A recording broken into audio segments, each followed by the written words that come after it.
This is Dr. Lou Cella, and I'm a doctor of sport and performance psychology.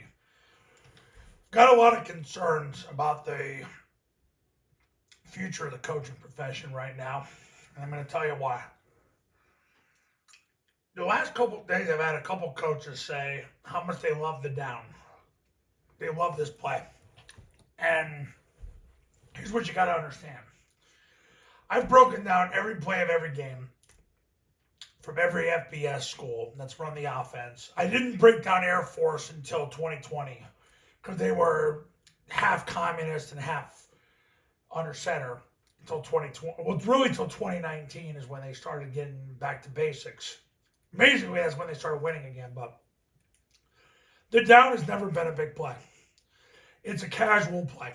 It's a low run play. The only year in the last 3 decades where one of the academies ran it more than 4 times a game was 2022.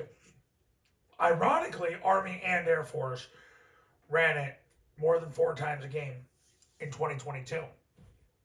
But that was it. The whole reason you run the down is when you get the D-gap player to widen because of rocket toss. And then you block down with the third guy on the surface, which is what you do on toss when you pin and pull it. And then you trap him instead of having him pull and get around him. It's a way to bind the D-gap player. But man, oh man, high school coaches love the down. And it's not a very frequently run play. But I do think it matters if you're playing somebody they're that concerned with rocket toss and the D-gap player widens. That's where my clients have had success with it. One thing I've learned that's different than college, between college and high school.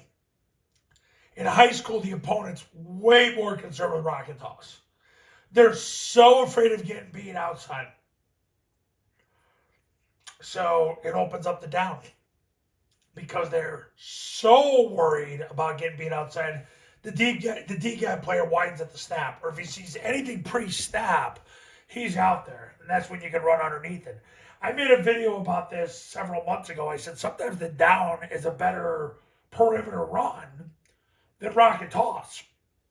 Because this guy won't let you get outside of him, but he creates such a void that you get yards in between the C and the D-gap player. So the point of this video is, really what the original point of this video was I don't want you to be obsessed with the down. That's not good. Because if your obsession isn't on zone dive and mid-triple, you've obsessed over the wrong things. It's like obsessing over a girl who doesn't want to be with you. Then you just turn into a stalker. And that's what ends up happening. I want you to be obsessed with zone dive and mid-triple because that's where Army and Air Force get their yards. Down is not where they get their yards. I will say in high school, though, you can do better with it because D-gap players just are educated to get so wide because their coaches are so afraid of getting beat outside that you aren't able to run up underneath it. But the point of the video is you need to know the facts. Down last year was run less than 2 times a game by Army and Navy. It was run 1 point something times per game.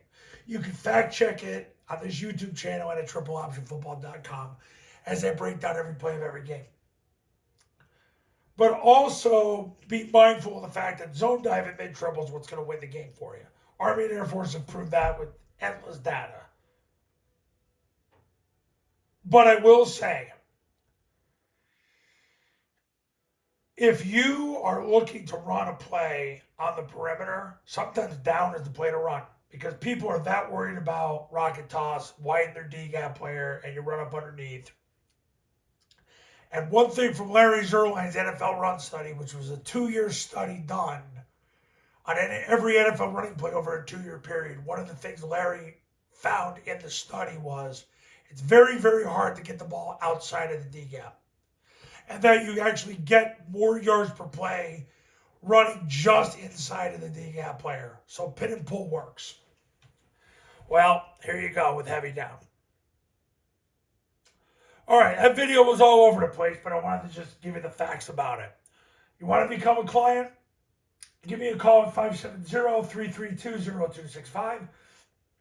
570-332-0265. And I'm going to try not to eat the leftover jelly beans that are over to the side of me. They're fantastic. All right, we'll talk soon.